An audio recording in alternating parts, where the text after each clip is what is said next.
आणि आता बातम्या पाहायच्या सविस्तर बातमी मुंबईतनं पाहूयात। मुंबईतील साकीनाका परिसरामध्ये एका डेटिंग ॲपवरून मुलांना लुबाडणाऱ्या मुलींचं रॅकेट उद्ध्वस्त करण्यात आलंय। डेटिंग ॲपवर मुलांना जाळ्यात ओढायच्या आणि कॅफेमध्ये नेऊन त्यांच्याकडून पैसे उकळले जायचे।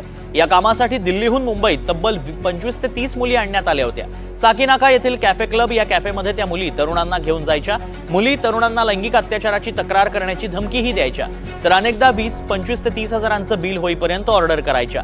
या प्रकरणी साकीनाका पोलिसांनी 10 जणांना अटक केली आहे। पोलिसांनी जेव्हा कॅफेमध्ये छापा टाकला तेव्हा एका पीडित तरुणाला खाली बसवत त्याच्यावर बाउन्सर्सकडून धाक दाखवत पैसे वसुली सुरू होती। दरम्यान याबाबत पीडित तरुणाशी संवाद साधलाय, पाहूया। साकीनाका परिसरात डेटिंग रॅकेटचं जाळं उद्ध्वस्त करण्यात आलंय। दिल्लीहून मुंबईत 25 ते 30 मुली यासाठी आणण्यात आल्या होत्या आणि त्यांच्याकडनं हे रॅकेट सुरू होतं। एका कॅफेमध्ये नेऊन तरुणांना बाउन्सर्सची धमकी दिली जायची आणि त्यांच्याकडनं पैसे उकळले जायचे। हजारोंचं बिल होईल इतक्या ऑर्डर्स केल्या जायच्या आणि त्यानंतर पैसे उकळले जायचे। बदनामी होईल या भीतीनं अनेकांनी हे पैसे देखील दिले आणि आपली सुटका करून घेतली। मात्र आता पोलिसांनी छापा टाकलाय आणि या प्रकरणी कारवाई झाल्याचं पाहायला मिळतंय। साकीनाका परिसरामध्ये ही कारवाई करण्यात आली आहे। क्लब कॅफे नावाचा कॅफे आहे, तिथे हे सगळं रॅकेट चालायचं आणि त्या रॅकेटवरच पोलिसांनी छापा टाकला। डेटिंग ॲपवरून लैंगिक छळाची तक्रार करू असं धमकावलं जायचं डेटिंग केल्यानंतर आणि त्यानंतर पैसे उकळले जायचे। साकीनाका परिसरात हे रॅकेट सुरू होतं जे पोलिसांनी उधळलंय। मुंबईतील साकीनाका परिसरामध्ये ही घटना घडली आहे। पवई पोलीस आणि साकीनाका पोलीस यांनी एक संयुक्त कारवाई केलेली आहे आणि ही कारवाई खूप मोठी आहे। त्यांनी टिंडर ॲपद्वारे ज्या तरुणी मुलांना फासत होत्या, श्रीमंत मुलांना, त्यांचं रॅकेट उघडकीस आणलेलं आहे आणि यामागे मोठं जे रॅकेट आहे ते समोर आल्याचं पाहायला मिळतं। आणि यामध्ये एक व्यक्ती आहेत, सामाजिक कार्यकर्ते आहेत, पंकज यादव, त्यांनी खरं तर पोलिसांना या रॅकेट संदर्भात माहिती दिली आणि ही रॅकेट उघड करायला मदत झालेली आहे। तुम्ही स्वतः या रॅकेटचा पर्दाफाश करायला पोलिसांना मदत केली, स्वतः त्या हॉटेलमध्ये गेलेला होता, एक विक्टिम बनून तुम्ही विक्टिम झालेला होता। नेमकं आता कशी ही कारवाई संपूर्ण झाली आणि काय नेमकं हे रॅकेट होतं? साहेब, सर्वप्रथम तर मी ह्या संपूर्ण कार्यवाही जी झाली त्याच्यामध्ये जे DCP दत्ता नलावडे साहेब यांचा मनापासून मी आभार व्यक्त करतो, कारण का त्यांच्या सतर्कतेमुळे इमिजिएटली त्यांनी जो डिसिजन घेतला त्याच्यासाठी ही कारवाई आम्ही करू शकलो।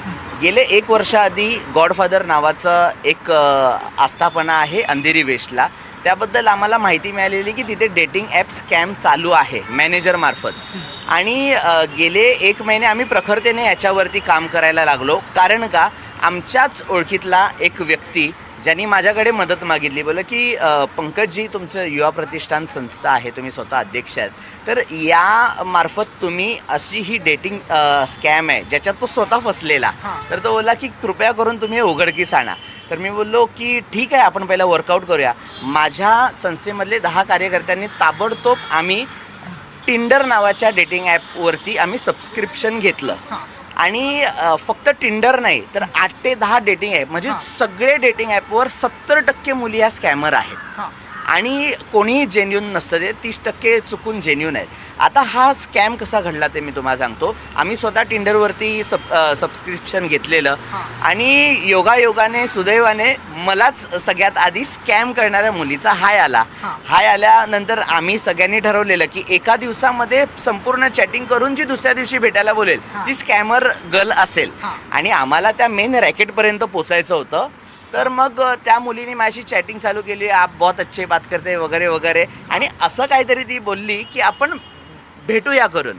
तर मग आम्ही टीमला कळवलं, आमचा व्हॉट्सअप ग्रुप आहे, की बाबा एक मुलगी अशी अशी आहे, तर तिने नाव ती महिमा सांगते आणि भेटायला बोलवते। तर आमची सगळी टीम आम्ही तिथे होतोच आणि मग ताबडतोब सकाळी 12:30ला मी DCP साहेबांना सांगितलं। त्यांनी ताबडतोब पवई पोलीस स्टेशनला मला पाठवलं, बोलले की हे साकीनाकाच्या हद्दीमध्ये आपण दुसऱ्या पोलीस स्टेशन मार्फत करूया। तिथे क्राईम PI बनगर साहेबांनी त्यांची टीम तयार केली। सर, सल्यूट आहे मुंबई पोलीसला, फक्त 2 तासामध्ये त्यांनी टीम तयार केली, माझ्याकडून ब्रीफिंग घेतली आणि एक मजबूत टीम तयार करून आमचं ठरलं की ती मुलीनी मला चॅट केलेली की 3 ते 4 दरम्यान आपण भेटूया। मग त्या भेटीमध्ये संपूर्ण तिथे एक रेकी जो आपण म्हणतो अशी ती क्राईमच्या टीमनी पूर्ण रेकी केली आणि तिथे त्यांनी थांबले. त्यानंतर ती ठरल्याप्रमाणे ती मुलगी साकीनाका मेट्रो स्टेशनला मला भेटली. तिने गोड गोड बोलून त्याच कॅफेमध्ये घेऊन गेली. एकाच स्पेसिफिक कॅफेमध्ये त्या मुली बोलत हां, होत्या. तिथे जवळपास 150 कॅफे असताना, डिस्को, पब, बार, रेस्टॉरंट असताना, कॉफीचे शॉप्स असताना बरोबर त्या सगळ्या मुली म्हणजे जवळपास 20-25 मुलींचा रॅकेट आहे हा.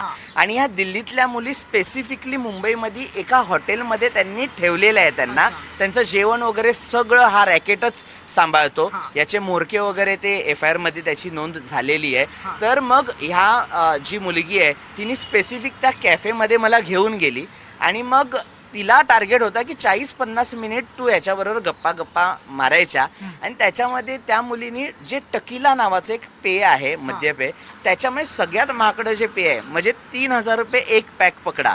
60 ml चा एक काय तो पॅक असतो ज्याला म्हणतो आपण, तो पॅक तिने ताबडतोब पियायला स्टार्ट केला की मी ड्रिंक करूंगी. तर मी ठीक आहे. मी बोललो माझी तब्येत बरी नाही, मी तर ड्रिंक करत पण नाही. तर मी आपलं गरम पाणी तिथे मागवलं. मी गरम पाणी पियत होतो आणि त्या मुलीनी, तुम्ही विश्वास नाही करणार, 40 मिनिटामध्ये तिने 6 पॅक पियाले. आणि ज्या वेळेला ती मुलगी वॉशरूममध्ये गेलेली तेव्हा मी फक्त असं बोट टाकून की असं वास घ्यायला जेव्हा गेलो तेव्हा मुळात ते ड्रिंकच नव्हतं. तिला 6 वेळा पाणी दिलं गेलं. कारण का रेस्टॉरंटच सेट आहे आणि ते ट्रान्सपरंट ड्रिंक होतं म्हणजे पाण्यासारखं. तर ते कळलंच नाही, म्हणजे याचा अर्थ ते ड्रिंक पण देत नाही. त्यानंतर हे 40 मिनिट मला ठरल्याप्रमाणे मी त्यांना व्हॉट्सअप करणार होतो आणि फोन करणार होतो पोलिसांना. त्यावेळेस मग पोलीस आले आणि रेड झाली. मला या तुमच्या लोकशाहीचा चौथा पिलर म्हणजे मीडिया या माध्यमातून मला हे सांगायचं आहे की यासारख्या डेटिंग ॲपवर ह्या तमाम तरुणांना आणि पुरुषांना मला सांगायचं आहे, महिलांसोबत सुद्धा होत आहे हे. जे शादी.com काही पुरुष आहेत ते त्यांना लग्नाचा झासा देऊन वगैरे करतात. याच्यावर सुद्धा आम्ही वर्कआउट केलेलं आहे.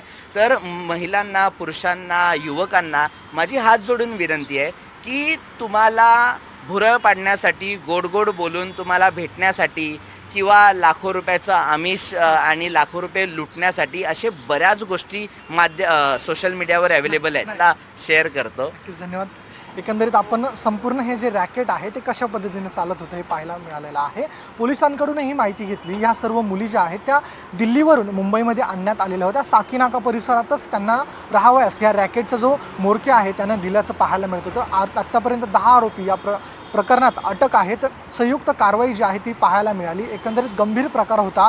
मुलांना फसवून त्यांच्याकडून जास्त प्रमाणात पैसे आकारण्याचा हा स्कॅम जो आहे तो या ठिकाणी उघडकीस आणलेला आहे. साकीनाका पोलीस, पवई पोलिसांनी ही संयुक्तपणे कारवाई केली असून मोठं रॅकेट जे आहे ते या माध्यमातून उघडकीस आलेलं आहे.